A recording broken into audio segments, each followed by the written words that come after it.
Hello students, मैं doctor Arvinder Kaur MEd semester 3 की online video classes में आप सभी का बहुत बहुत स्वागत करती हूँ। डियर स्टूडेंट, जैसा कि आप जानते हैं कि हम लोग सैम्पलिंग के डिफरेंट मेथड पढ़ रहे हैं। नॉन प्रोबेबिलिटी सैम्पलिंग के अंदर बहुत सारे मेथड हमने पहले पढ़ लिए हैं और आज का जो हमारा टॉपिक है, जो हमने नॉन प्रोबेबिलिटी सैम्पलिंग के अंदर कवर करना है, इससे पहले हम थ्योरेटिकल सैम्पलिंग कवर कर चुके हैं और इंसिडेंटल सैम्पलिंग बिल्कुल कन्वीनियंट सैम्पलिंग का ही पार्ट है। तो आइए आज के वीडियो में हम कवर करेंगे critical case sampling. Theoretical sampling के बाद हमें आज के टॉपिक में, आज के वीडियो में जो चीज़ कवर करनी है वो है क्रिटिकल केस सैम्पलिंग। आज हम पढ़ेंगे कि क्रिटिकल केस सैम्पलिंग क्या होती है। डियर स्टूडेंट, इसको सिर्फ आप नॉलेज के लिए जानिए और नॉलेज के लिए सिर्फ इसके टाइप्स बारे में ही जानना बहुत महत्वपूर्ण है। तो आज हम सिर्फ इसके बारे में ही जानने की कोशिश करेंगे।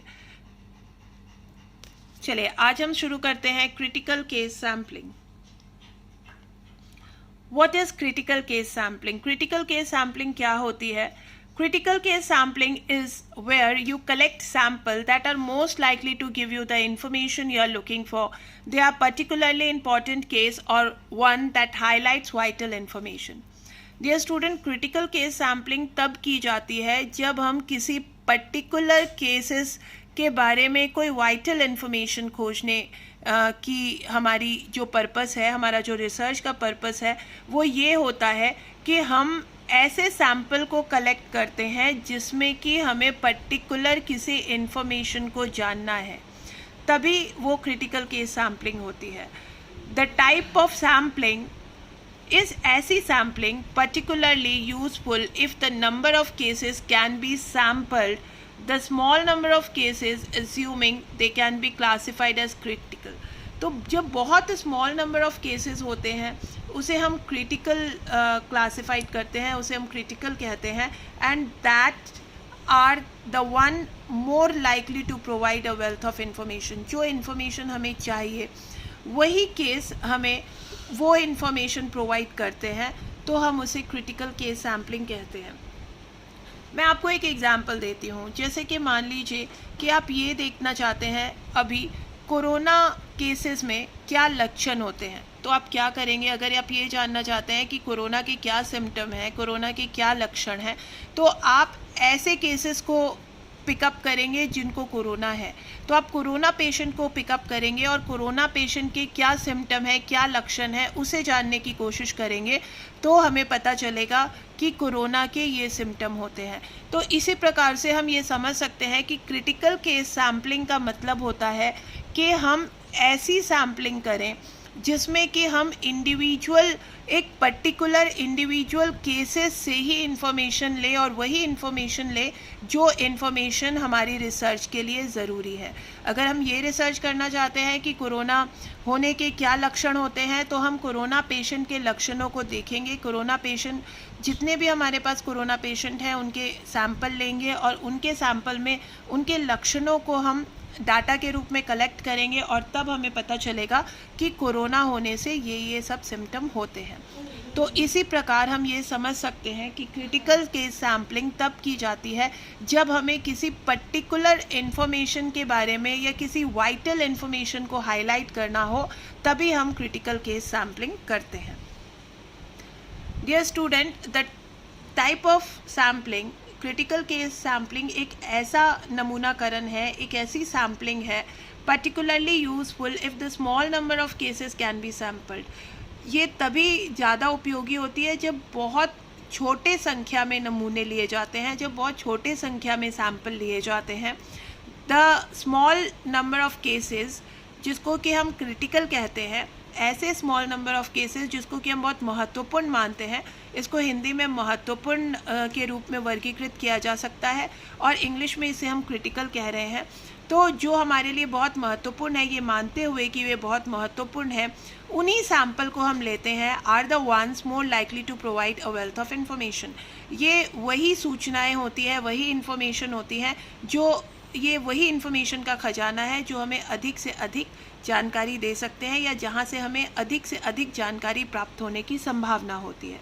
तो dear student, critical case sampling का मतलब होता है कि जब हम बहुत ही कम संख्या में सैंपल लेते हैं, बहुत ही कम संख्या में नमूने लेते हैं, बहुत ही कम संख्या में न्यादर्श लेते हैं, और हमें किसी पर्टिकुलर जानकारी के बारे में जानना होता है तो हम उसे क्रिटिकल केस सैम्पलिंग कहते हैं। अब सवाल ये उठता है कि why use critical case sampling, हम क्रिटिकल केस सैम्पलिंग को क्यों यूज़ करते हैं। तो एज पैटर्न, जैसे पैटर्न 1990 में स्टेट किया था, इन्होंने कहा था, पैटर्न ने कहा था कि if it can happen there it can happen anywhere, अगर ये वहाँ हो सकता है तो ये कहीं भी हो सकता है। ये जो है इसी के लिए क्रिटिकल सैम्पलिंग की जाती है। फॉर एग्ज़ाम्पल कि अगर आप ये देखना चाहते हैं कि क्लास 8 ग्रेड के स्टूडेंट किस तरीके से साइंस के आर्टिकल को पढ़ सकते हैं और समझ सकते हैं, और आप नमूना जो लेते हैं वो सिर्फ 8th ग्रेड के स्टूडेंट का लेते हैं या 8th ग्रेड लेवल रीडर का लेते हैं, उसे हम क्रिटिकल केस कहेंगे।